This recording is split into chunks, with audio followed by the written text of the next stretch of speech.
அபி ராகவுக்கு சாப்பாடு ஊட்டி விட்டுட்டு இருக்காங்க. அதை பார்க்கும்போது லாவண்யாக்கு அப்படியே கோவமாக வருது. அப்படியே பார்த்துக்கிட்டே இருக்காங்க, இங்கே என்ன ராகவ் நடக்குது அப்படின்னு சொல்லிட்டு அப்படியே பார்த்துக்கிட்டே இருக்காங்க. அப்படியே அபி சாப்பாடு ஊட்டிகிட்டே இருக்காங்க. அதுக்குள்ளே பீஸா வருது. இந்தா ராகவ் சாப்பிடு அப்படின்னு சொல்லிட்டு ஒரு பீஸ் கொடுக்குறாங்க. அப்படியே வாங்கி சாப்பிட்றதுக்காக போகிறாரு. அப்படியே பார்க்குறாங்க, அபி கோவமாக வருது.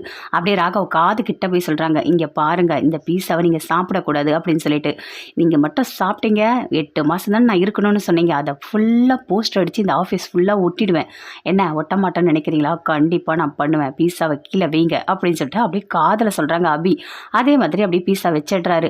என்ன ராகவ், என்ன பண்ணிகிட்டு இருக்க? எதுக்காக ராகவ் என்னை இப்படி இன்சல்ட் பண்ணுற? நான் கொடுத்த ஒரு பீஸாவை கூட நீ சாப்பிட மாட்டியா அப்படின்னு சொல்லிட்டு லாவணி அப்படியே கோவமாக எழுந்து கத்துறாங்க. அப்போ அபி சொல்கிறாங்க, என்ன பண்ணிகிட்டு இருக்கீங்க நீங்கள்?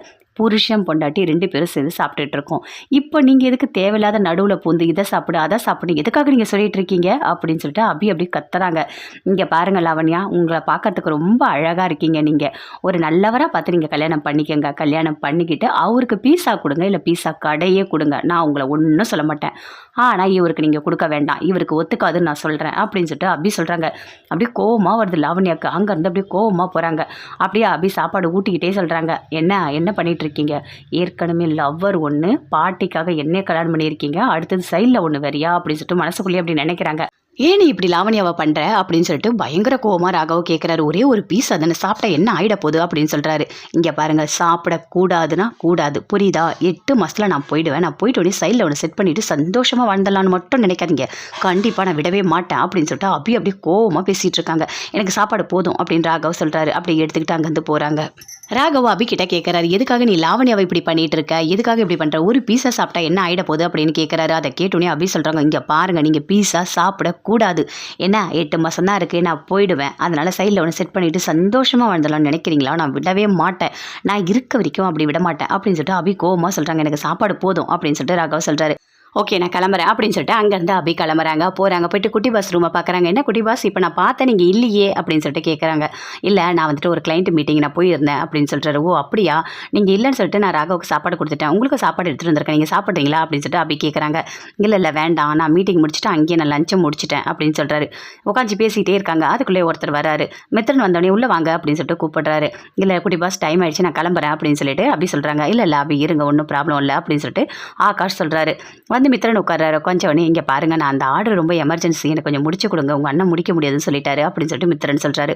அதை கேட்டோடனே ஆகாஷ் சொல்கிறாரு, இல்லை ராக வந்து ரிஜெக்ட் பண்ணிட்டா என்னால் அதை பண்ண முடியாது அப்படின்னு சொல்கிறாரு.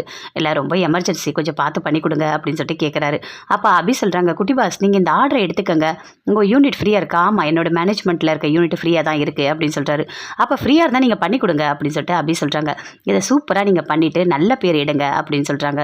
அப்படியே பார்க்குறாரு, யோசிக்கிறாரு. இங்கே பாருங்கள், நான் உங்களுக்கு கேஷாக கூட கொடுத்துட்றேன் அப்படின்னு சொல்லிட்டு மித்திரன் சொல்கிறாரு.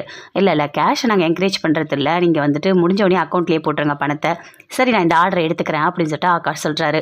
இங்கே பாருங்கள், மெட்டீரியல்ஸ் எல்லாமே நாங்கள் தெரிஞ்சவங்ககிட்ட தான் வாங்குவோம் அப்படின்னு சொல்கிறாரு. இல்லை நான் வந்து எல்லா மெட்டீரியல்ஸும் வாங்கி வச்சுட்டேன், அதனால் என்னால் எதுவும் பண்ண முடியல அப்படின்னு மித்திரன் சொல்கிறாரு. சரி, எல்லாத்தையும் குடோனுக்கு அனுப்புங்க, முடிச்சூரில் இருக்குது அந்த குடோனுக்கு அனுப்பிவிடுங்க அப்படின்னு சொல்கிறாரு ஆகாஷ். சரி அப்படின்னு சொல்கிறாரு மித்திரன். சொல்லிவிட்டு அங்கேருந்து கிளம்புறாரு. வாழ்த்துக்கள் குட்டி பாஸ் அப்படின்னு அபி சொல்கிறாங்க. இல்லை, எனக்கு ராகவ் வேண்டான்னு சொன்னதை நான் எடுத்து பண்ணுறதுக்கு எனக்கு ஒரு மாதிரி இருக்குது அப்படின்னு சொல்கிறாரு. இல்லை அவர் ஏதோ ஒரு டென்ஷனில் சொல்லியிருப்பார், நீங்கள் கண்டிப்பாக நல்லா பண்ணுங்கள், இனிமேல் எந்த ஆர்டர் எடுத்தாலும் நீங்கள் தான் முடிவு பண்ணணும்னு அவர் சொல்லுவார். ஓகே அப்படின்னு சொல்லிட்டு அங்கேருந்து அபி கிளம்புறாங்க. அப்படியே ஃபீல் பண்ணிகிட்டே இருக்கார் ஆகாஷ். இதை பண்ணலாமா, என்ன பண்ணலாம் அப்படின்னு சொல்லிட்டு யோசிச்சுட்டு இருக்காரு. எல்லாருமே சேர்ந்து டைனிங் டேபிளில் சாப்பிட்டுட்டு இருக்காங்க. சாப்பிடும் போது அவங்க சித்தப்பா சொல்கிறாரு, ஆமாம் நம்ம ஒரு வளகாப்புக்கு போகணும்ல, சூப்பராக பண்ணியிருந்தாங்கல்ல, நல்லா இருந்தது அப்படின்னு சொல்லிட்டு சுந்தரி கிட்ட சொல்லிட்டு இருக்காரு. ஆமாங்க அப்படின்னு சொல்லிட்டு இருக்காங்க. இல்லை, அதை விட சூப்பராக நம்ம அஞ்சலிக்கு நம்ம வளகாப்பு பண்ணணும் அப்படின்னு அவங்க சித்தப்பா சொல்கிறாரு.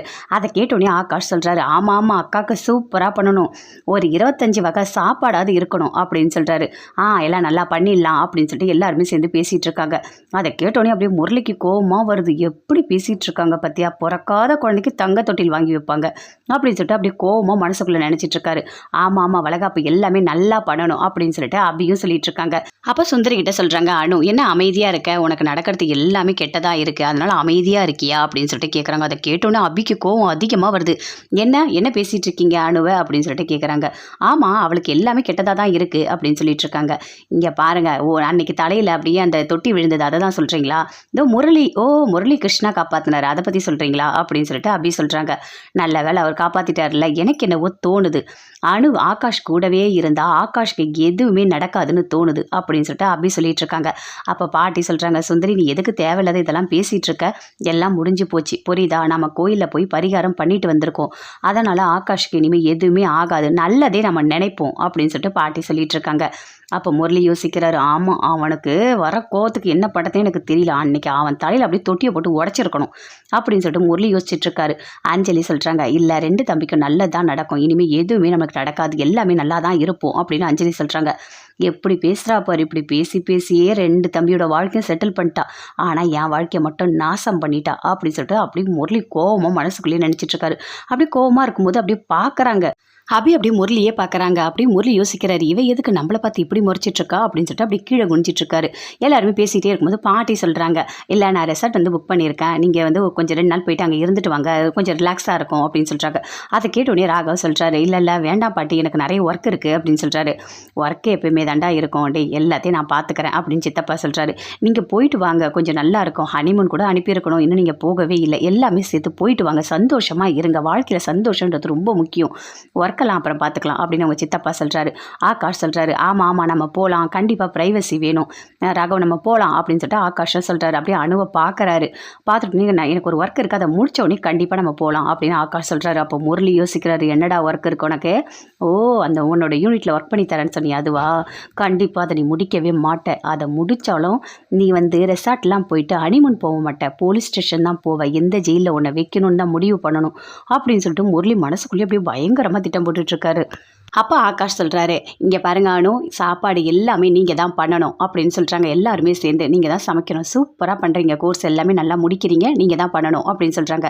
கண்டிப்பாக நான் பண்ணித்தரேன் அப்படின்னு சொல்லிட்டு அனு சொல்கிறாங்க. எல்லா சாப்பாடும் நானே பண்ணுறேன் வளகாப்புக்குன்னு. எல்லாருமே சேர்ந்து சந்தோஷமாக இருக்காங்க. அங்கேருந்து போகிறாங்க. போயிட்டு உள்ளே போகிறாங்க. அபி அங்கே லேப்டாப்பில் ஒர்க் பண்ணிகிட்டே இருக்காரு. ராகவ் ஒர்க் பண்ணிகிட்டே இருக்கும்போது அப்படி பார்க்குறாங்க. பார்த்துட்டு ஒரு ஓரமாக படுத்துடுறாங்க. படுக்கும்போது யோசிக்கிறாங்க, எப்படியாவது ஒரு தூங்கட்டும், இன்றைக்கி டைரி எடுத்து என்னென்ன நடந்தது எல்லாத்தையுமே நம்ம தெரிஞ்சுக்கணும், கண்டிப்பாக இன்றைக்கி டைரி எடுத்து படிக்கலாம் அப்படின்னு சொல்லிட்டு அப்படி யோசிச்சுட்டே படுத்துட்டு இருக்காங்க. அப்படி திரும்பி பார்க்குறாங்க. பார்த்தா ராகவ் ஒர்க் பண்ணிகிட்டே இருக்காரு. கொஞ்சம் நேரம் கழிச்சு நல்லா தூங்குறாரு. அப்படி பார்க்குறாங்க, தூங்கிட்டாரு, இப்போ எடுத்து படிக்கலாம் அப்படின்னு சொல்லிட்டு அந்த டைரி எடுக்கிறாங்க. எடுத்துட்டு அப்படி படிக்கலான்னு சொல்லிட்டு அப்படி ஓப்பன் பண்ணி பார்க்குறாங்க. அதுக்குள்ளே ராகவ் திரும்பி படுக்கிறாரு. ஐயோ இன்னைக்கு படிக்க முடியாது போல இருக்கே, இவர் எழுந்து பார்த்துட்டா அவ்வளோதான், கண்டிப்பாக நம்ம மாட்டிப்போம் அப்படின்னு சொல்லிட்டு அந்த டைரி உள்ளே வைக்கிறாங்க. படிக்கவே இல்லை. எப்பவும் போல் படுத்துடுறாங்க. ஆகாஷ் ஆஃபீஸில் இருக்கார். எல்லா ஒர்க்கும் கரெக்டாக பண்ணிகிட்டே இருக்காரு. அவரோட யூனிட்டில் மித்ரன் கொடுத்த ஒர்க் எல்லாம் பார்த்துக்கிட்டே இருக்காரு. அதுக்குள்ளே மித்ரன் ஃபோன் பண்ணுறாரு. ஃபோன் பண்ணி சொல்கிறாரு, இங்கே பாருங்கள் ஆகாஷ், நீங்கள் சொன்ன மாதிரி அந்த முடிச்சூர் அந்த இடத்துல எல்லா மெட்டீரியலும் நான் இறக்கிட்டேன் அப்படின்னு சொல்கிறாரு. நீங்கள் மெட்டீரியல்லாம் கொடுத்துட்டீங்கல்ல, நான் பார்த்துக்கிறேன், நீங்கள் சொன்ன டேட்டுக்கு முன்னாடியே நான் இதை முடிச்சு கொடுக்குறேன், நான் நல்லா பண்ணி கொடுக்குறேன் அப்படின்னு ஆகாஷ் சொல்கிறாரு. ஓகே அப்படின்னு சொல்லிட்டு மித்ரன் ஃபோனை கட் பண்ணுறாரு. கட் பண்ணிட்டோடனே வினய்க்கு ஃபோன் பண்ணுறாரு. ஃபோன் பண்ணி சொல்கிறாரு, இங்கே பாருங்கள், நீங்கள் சொன்ன மாதிரி எல்லா மெட்டீரியலையும் அந்த ஆகாஷ் கிட்ட கொடுத்துட்டேன், அதுக்கு மேலே என்ன நடக்கணுன்றத நீங்கள் தான் பார்த்துக்கணும், அவங்கள எப்படி மாட்டி விடுறது, என்ன பண்ணலாம் எல்லாமே பார்த்துக்கோங்க அப்படின்னு சொல்கிறாரு.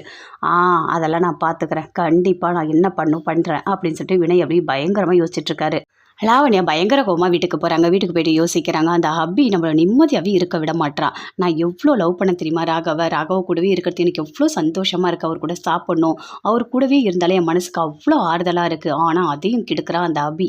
எப்போ பார்த்தாலும் அக்காவும் தங்கச்சும் சேர்ந்து மாற்றி சாப்பாடு எடுத்துகிட்டு வராங்க. எடுத்துகிட்டு என்னோட நிம்மதியை கெடுக்கிறாங்க அப்படின்னு சொல்லிட்டு அப்படியே பயங்கரமாக ஃபீல் பண்ணிகிட்டு இருக்காங்க. இனிமேல் அந்த ஹப்பி ஆஃபீஸ்க்கே வரக்கூடாது, என்ன பண்ணலாம், ஏதாவது ஒன்று பண்ணணும். ராகவ் இப்போ முன்ன மாதிரி இல்லையே, அவள் என்ன சொன்னாலும் அப்படியே கேட்குறாரு. நான் ஒரு பீஸா கொடுத்தேன், நான் எவ்வளோ பாசமாக அந்த பீஸா கொடுத்தேன், அதை கூட வேணான்னு சொல்லிட்டு அந்த அபி ஊட்டுற சாப்பாடை சாப்பிட்றாரு அப்படின்னு சொல்லிட்டு அப்படியே லாவண்யா பயங்கரமாக யோசிச்சுட்டு இருக்காங்க. முரளி பயங்கர சந்தோஷமாக இருக்காரு. என்ன எல்லாரும் சேர்ந்து ரெசார்ட் போகிறீங்களா, போங்க, அங்கே என்ன நடக்க போகுதுன்றத நான் பார்க்க தானே போகிறேன். என்ன ஆகாஷ் ஒர்க்கை எடுத்துட்டல்ல, கண்டிப்பாக நீ நல்லபடியாக முடிக்கவே மாட்டா, அதில் எவ்வளோ பிரச்சனை வரப்போகுது, எப்படி நீங்கள் ஜெயிலுக்கு போக போகிறீங்க, எங்கே போய் களி தின்ன போகிறீங்க, எல்லாமே எனக்கு தெரியும். உங்களோட சந்தோஷத்தை கெடுக்கிறது மட்டும்தான் எனக்கு வேலையே. போய் அப்படின்னு சொல்லிட்டு அப்படி யோசிச்சுட்டு இருக்காரு. நான் பண்ண வேண்டியது எல்லாமே ராகாவோட எதிரிகிட்ட சொல்லிட்டு பண்ணிட்டேன். அந்த வினை பார்த்துப்பான். நடக்கிறதுக்கு எல்லாத்தையுமே நான் பார்க்க போகிறேன் வேடிக்கை. எனக்கு அவ்வளோ சந்தோஷமாக இருக்குது. எனக்கு பிடிச்ச அபியை நீ கல்யாணம் பண்ணியிருக்கியா? உனக்கு எவ்வளோ தைரியம் இருக்கணும். ஏன் அபி, நான் யாருக்காகவும் நான் விட்டு கொடுக்க மாட்டேன். கண்டிப்பாக அபியோட மனசை மாற்றி நான் அபியோட வாழ்வேன். அதுதான் எனக்கு வேணும் அப்படின்னு சொல்லிட்டு முரளி பயங்கர கோவமாக யோசிச்சுட்டு இருக்காரு. அபி யோசிக்கிறாங்க, கண்டிப்பாக அந்த டைரி எடுத்து படிக்கணும். இப்போ நம்மளால் படிக்க முடியல, ஆனால் அவரை பற்றி எல்லாமே நம்ம தெரிஞ்சுக்கணும். அப்போ தான் அந்த பொண்ணு எந்த அளவுக்கு விரும்பி இருக்காரு, எதுக்காக நம்மளை பார்த்தாலே அவருக்கு பிடிக்கல, எல்லாமே நம்ம தெரிஞ்சுக்கணும் அப்படின்னு சொல்லிட்டு அபி யோசிச்சுட்டு இருக்காங்க. ஆனால் நேரம் கிடைக்கும் போது அந்த டைரி கண்டிப்பாக நம்ம படிச்சிடணும் அப்படின்னு சொல்லிட்டு யோசிச்சுட்டே படுத்துட்டு இருக்காங்க. ராகவ் அப்படி எழுந்துக்கிறாரு. எழுந்து கேட்குறாரு,